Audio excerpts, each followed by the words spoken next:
Hello friends, আজকে তোমাদের সাথে ঝিঙে আলু দিয়ে রুই মাছের রেসিপি শেয়ার করছি। ফার্স্টে দেখেছো এখানে ঝিঙে আলু আর পেঁয়াজ কুচি কেটে নিয়েছি।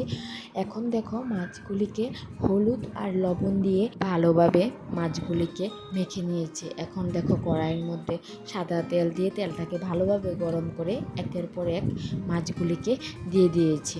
মাছগুলি দেখো খুব সুন্দরভাবে ফ্রাই হয়ে গেছে। এখন ঝিঙে আলুগুলিকেও আমি ভেজে নিয়েছি। তারপর কড়াইয়ের মধ্যে পেঁয়াজ কুচিগুলিকে দিয়ে ভালোভাবে ফ্রাই করে লঙ্কা বাটা, পরিমাণ মতো হলুদ, পরিমাণ মতো লবণ আর একটু জিরে গুঁড়ো দিয়ে ভালোভাবে নেড়ে চেড়ে একটু কষিয়ে নেওয়ার পরে ভেজে রাখা ঝিঙে আলুগুলিকে দিয়ে ভালো করে নেড়ে চেড়ে নিতে হবে। দেখো খুব সুন্দরভাবে নেড়ে চেড়ে নিয়েছি। এখন পরিমাণ মতো জল দিয়ে জলটাকে ভালোভাবে ফুটিয়ে নিতে হবে। দেখো ভালোভাবে ফুটানো হয়ে গেছে।